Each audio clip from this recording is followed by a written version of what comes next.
Feeling guilty for going no contact with your ex? This episode is going to help you understand that guilt and how to make going no contact easier. Welcome to Heartbreak to Wholeness, the podcast helping you heal from the mindfuck of narcissistic relationships and move towards the secure, peaceful woman you want to become. I am your host, Bre Wolta, relationship clarity coach and EFT certified practitioner. Let's dive in. Welcome back to the episode. If you have tried to take a step back from somebody who hurt you and are trying to go no contact to protect yourself, and yet you are immediately feeling guilty for it, having those thoughts come in and be like, am I being too harsh? Will they think that I never cared? Or maybe, does this make me as bad as them? Then this episode is exactly where you need to be. Because that feeling of guilt when you go no contact, that isn't coming from a place of being cruel or cold. It's coming from a place of having deep empathy. So in today's episode, we are talking about why this no contact is really hurting you, why it's hard for kind, heart-centered people. We're talking about why there's an underlying need to be understood that often keeps us from going no contact and why that's keeping you stuck. And we're going to be talking about why no contact is not a form of revenge, even though it can feel a little cold or unfamiliar. So if you have really been wrestling with this guilt and maybe even questioning yourself for taking this distance and this space, this conversation is going to help you come back to yourself. And be sure to stick around to the end of the episode where I will always pull an oracle card that will offer you a message that you can use to stay more centered in yourself and in your healing this week.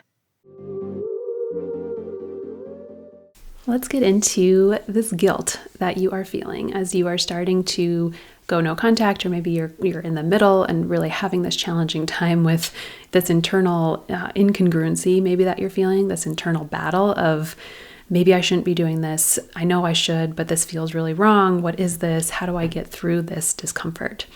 So in my personal experience of having to go no contact, and that being like one of the first big boundaries that I set for myself, and in the experience of my clients of doing the same thing, and all of us feeling this panic, this guilt, all of these thoughts and consuming feelings around what we were doing, I've really distilled down the two biggest reasons why we feel guilty, why we feel this internal struggle when we go no contact.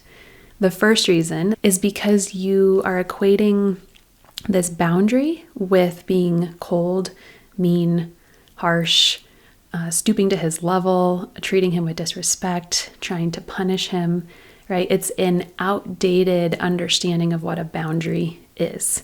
So if you haven't been taught a correct definition, I guess, of what a boundary is, it's never an ultimatum. It's never a punishment. A boundary is what you are doing to protect yourself from what someone else continues to do. So by you going no contact, you're saying you can continue to try to reach out to me.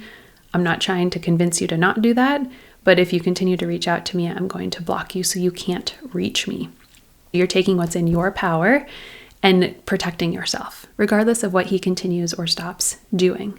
Now, being a kind-hearted, empathetic person, maybe you have a tendency of people-pleasing. I know I did and still can have a tendency towards people-pleasing. It can feel really foreign to set boundaries, period, at all, even small boundaries in your life. You have been really conditioned and brought up in society and in societal norms, family systems, that as a woman, your needs are less important than other people's needs. There's an energy of self-sacrifice that women just have inherently. And it gets compounded as we get older and become mothers and have lovers and all of the things. But that's really, really like a deep-seated belief system that is implanted early. So you have a tendency to believe that your needs are not as important. You have an understanding that boundaries are mean. So it would make total sense then that when you're trying to put this boundary in place, which is a pretty big boundary. Going no contact is a big boundary. It's a big step. It makes sense that when you would do that, you would feel like you were doing something wrong. You would feel like you are being the villain in the story. And maybe even in the relationship that you were in, you were blatantly told that whenever you tried to have a need or tried to take up space or tried to protect yourself in some way, you were blatantly told that that was wrong, or that you were being selfish, or how dare you, or blah, blah, blah, whatever else he told you that you were doing. You might actually have that running tape in your mind from a very recent experience with this person specifically. So again, it makes sense why this would feel like you're doing something wrong. And I want to say that it feels wrong because it's unfamiliar, not because it is wrong. The second reason that we tend to feel this guilt when we go no contact is because we really want them to understand that we tried everything. We want them to understand why we have to set this boundary, why we need this to end, why we need this space. We want them to understand their behavior. We want them to understand our behavior. We want there to be this like closure, right? As an empathetic person, as a person who enters into relationships from a place of really wanting that connection, that attunement, that authentic love experience, you're going into that relationship wanting the clarity, wanting to respect the other person. And when something happens, you want the repair, right? That's totally normal to want like the apology or to have the explanation there that can explain your reasoning or your beliefs around something that happened. So, of course, you don't want them to think that you just ghosted them out of the blue. You want them to know that you tried, all of the ways that you tried. You want them to know that you loved them, that you were really committed to them, that you're really hurt that this is not working anymore. You want them to know that you're not taking this lightly, that you've put a lot of thought and consideration into what you need and that this is really hard for you. Maybe there's part of you also that wants them to know that they aren't all bad, that there were good parts in the relationship, but it's gotten to a place where it's not healthy anymore. You want them to understand that. By wanting to explain yourself, I think what you're hoping for is for them to be receptive to what you're saying, to do some internal reflection around their own stuff, to take accountability, to say, yeah, that makes total sense. I'm so sorry. I was such an asshole. You want that from him. But here's the truth. With a narcissistic person, they are never, ever, ever, ever going to tell you that it's okay for you to want what you want. They're never going to tell you that it's okay that you left, that it's okay that you're blocking them. They're never going to give you permission to get your needs met. You will always be the villain. You will always be the one that's doing something wrong, that's causing the problems. Oh, you walked away and now you went no contact. You're making things worse. You're not giving me a second chance. If you're the villain, they get to stay the victim. And narcissistic people will use that as manipulation. You can try with all of your heart's might to explain yourself, to get them to hear you, but they will never truly hear or care, quite frankly, about your explanation because they are not trying to find resolve. Narcissistic people are not looking for closure. They're looking for a reaction. They're looking for how they can respond or react to what you're saying in order to elicit a reaction from you, therefore getting that validation that they're still in control of you. So I know this feels weird because you don't operate that way. You want the closure that makes sense to you. And wanting to be understood is so human. That makes so much sense. But the more you give a narcissistic person, the more control that they feel that they have over you. Going no contact is stopping giving them control. It really is reclaiming that control of yourself, which is a perfect segue into understanding why it's so important to go no contact despite the guilt that you're feeling, despite those two reasons. The first being that you're feeling cold and harsh and mean. The second being that you really want them to understand. You really want their permission to do so. Why it's so important to go no contact is because no contact is typically the first boundary that you can put in place that really gives your nervous system a break. So when you are constantly checking your phone, when you're constantly getting that input of seeing his name pop up or seeing him call you or seeing the email come through or seeing the Venmo request or whatever, all of the ways that they can contact you, it sends your nervous system up, right? I bet you feel that in your body, that rush of anxiety. Maybe there's some excitement there, but it's like your system goes into hyperdrive. You feel your sympathetic nervous system respond in some way that amps you up. And it keeps you on the roller coaster.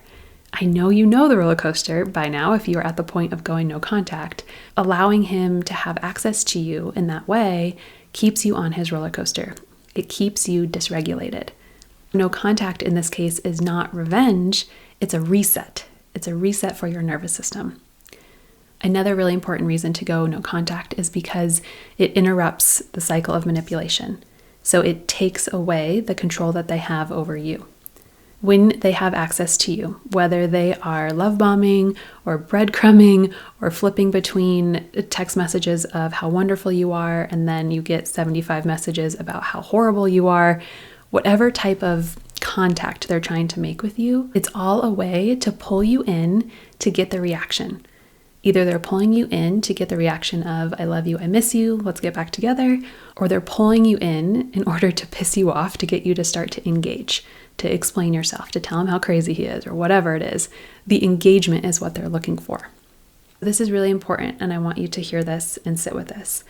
It doesn't matter the type of reaction you're giving them, whether it's I love you, I miss you, or it's I can't believe you just said that to me, how could you, after I've spent 5 years trying to help you get sober. It doesn't matter. It doesn't matter what type of engagement it is. It's all just a bid for your reaction. Now, if it is on the side of the apologies, I love you, I miss you, I recognize what I did, I'm so sorry, hearing that is a manipulative way for them to get you to hold back onto that hope, to get you to get back in the cycle with them. So an important reason to go no contact is to stop the manipulation cycle and to help you let go of the hope. Because if you're at the point of going no contact, most likely you have seen the cycle play out at least a handful of times, if not several handfuls of times, and you know exactly how it ends. You know that the apology leads to you going back, leads to nothing changing, leads to things feeling really hard again, leads to things getting really out of control, and then you having to leave again. You know it isn't actually real hope. So in order to help yourself actually start to heal and move forward and not be tempted with the manipulation and the hope, going no contact is so helpful. It will expedite your healing. All right, so you know why you feel guilty. You know why it's important to go no contact. So you might be asking yourself, all right, cool, Bre, like what then do I actually do? How do I actually do this and not feel like a terrible person? And what I want to say is to do these 3 things. Ready? The first is to remember that they are never going to be agreeable. They are never going to say, I understand why you had to go, period, and mean it without some sort of additional sentence there of why you should come back. So they're never going to give you that permission. And you don't need their permission to go no contact with them. So I want you to write on a little sticky note or put a reminder in your phone that you are not going to get peace or permission from them. And remind yourself of that over and over and over and over again when that guilt starts popping up. The second thing that I want you to do is make an inventory list. I have clients do this in my Becoming program, and it's such a profound exercise where in your head you have a few things that always come to mind around why the relationship wasn't working. But when you sit down and list out things like all of the times that he got drunk when he told you he was going to stop drinking, all of the times that he started bad-mouthing a friend of yours and telling you how stupid you were that you wanted to hang out with her, all of the times that he convinced you that what you were saying was wrong or that you were stupid. Once you start listing these things out, that list gets really long. Listing out anything that didn't feel good in the relationship, the red flags that you saw and ignored in the relationship, anything that could be a reminder of him, A plus B does not work, right? Him plus me does not work. And look at the list. This is an important part of this number 2 here. Make the list, but then revisit the list over and over and over again when you feel like, oh, maybe I'm being too harsh, or maybe he doesn't deserve this. Maybe I don't need to actually set this boundary. Remind yourself of all the reasons that you need to protect yourself from this person continuing to reach out to you. The third thing that I want you to do is identify right now a person that you can message instead of your ex. Someone who is safe, who won't shame you, who won't blame you. Somebody you can go to and say, hey, I don't need any feedback right now. I just need to like word vomit what I'm feeling. I'm not looking for a resolution right now. I just need a place to feel heard. It's so important when you are removing the person that you're used to going to, that you replace it with something that can hold you through that withdrawal period, because it's really hard to go through the withdrawal period by yourself. And that's one of the main reasons that I actually have a group component with my program, because being with women who can understand, where you can come and just send that message of like, dude, I am really wanting to reach out to him right now. I'm really second guessing everything. Please help me see. Please help me hold myself accountable. That is going to be the thing that helps you go from where you are to that freedom that you actually want from this person. That withdrawal period can be fucking brutal. So right now, identify a person that you can reach out to that can hold that safe space for you. And then I just thought of this actually too as a bonus thing that I want you to do. When you're blocking, I want you to block everywhere. So think about the places that maybe aren't front of mind every day. You've probably blocked his phone number from calling and texting. You've probably blocked his email, but make sure you block all of his emails. Make sure you're blocking WhatsApp. Make sure you're blocking Venmo. Make sure you're blocking Zelle. Just make sure you're blocking all of the places that he could potentially pop up, and that could potentially create the stir of the nervous system dysregulation, the holding on to hope, the wanting to engage, all the things. And remember that the fact that you're even considering or moving forward with no contact means that they did something deserving of a consequence. The fact that you are here even trying to go no contact means that he crossed so many lines, and you absolutely deserve to protect yourself from him, and you're not obligated to keep the ghost of him haunting you forever. So you don't need my permission, but I want you to hear that so that you can give yourself that permission. Okay, so that is the bulk of what I wanted to say. But one piece here that's really important for women who have children with this ex. Going no contact might not be a possibility for you. You might have to continue to communicate post-separation because of the kids. In your case, learning how to gray rock is going to help you keep your sanity through what feels like the ultimate mindfuck.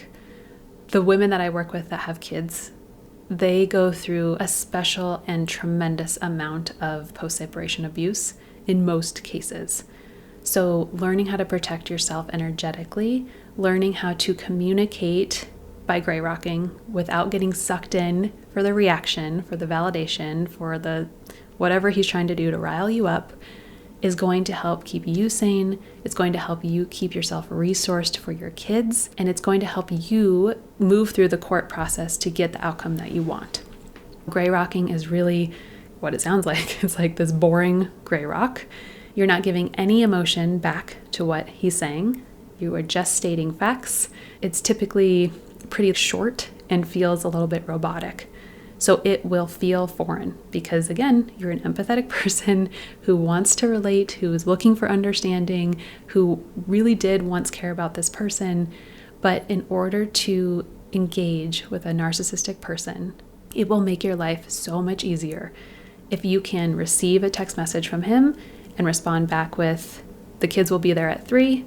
Thank you for the information, period. Not go into whatever he is trying to rile you up about.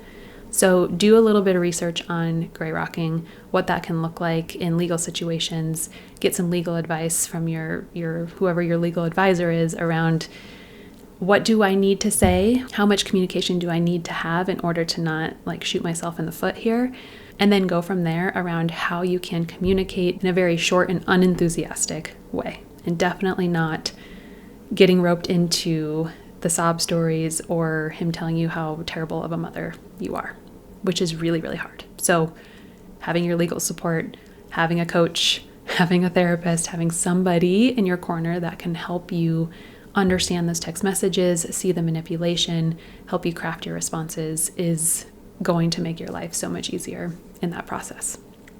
Okay, that was a lot of info. I hope that was helpful in understanding a little bit better about what's happening. So let's actually do a recap. Takeaways are important to me. I have my clients do takeaways after our sessions too, because oftentimes it's a lot of information and we're like, how do I hold on to this? So what you now have from listening to this episode is a deeper understanding about what the heck the guilt is and where it comes from when you try to go no contact. You have better clarity on why you feel such a drive to be understood by this person, to have them understand your reasoning behind going no contact. And hopefully you have experienced a little bit of a mindset shift in seeing no contact as a form of self-respect and empowerment instead of punishment or revenge. And you have those 3 action items to do right after this episode, okay? So to close out, let's pull a card because I know you've been waiting for it, and just curious with the deck here of what the message is that wants to come out for you today. It is Look Up Precious. And let me find that in the book and I'll read to you what it says. Look up, precious. Shame doesn't live here. Raise your eyes and stand tall. Others may have hurt you or sent you messages that you are not enough. They were wrong. You are enough. You are lovable. You are whole. Look Up Precious reminds you that you are worthy. No need to cast your gaze down any longer. Raise your eyes and find your balance. Be courageous and be bold. Look around you and see your place. Look Up Precious gives you the ability to spin and dance with a 360-degree view of this world where you are perfectly placed and perfectly whole. I love that. No matter the length of time that you were with your ex, it's likely that you were shrinking, right? You were learning how to take up less and less and less space and have less and less and less needs and second guess yourself more and more. So what that card really outlines for me here is that this is your time to look up, to stop looking down in shame and shrinking and start looking up with your eyes open, with that strong backbone, with that courage, with that support. It's time for you to move into that really powerful, like protecting yourself era. This gets to be where you reclaim yourself, your energy, and your life. And you've got this. You are so not alone. If you feel like you've really been in a trauma bond and like the cycle of going no contact, blocking, unblocking, blocking, unblocking is really, really got a grip on you, I want you to go back to episode 112. It's called How to Actually Release a Trauma Bond. And it's going to help you understand more biochemically what's happening and how you can shift out of that cycle so that you can come back to this episode and really instill that no contact for good. Okay. I know this feels hard because it is hard, but you can do this. And until I see you in the next episode, please, please, please remember that you are not alone.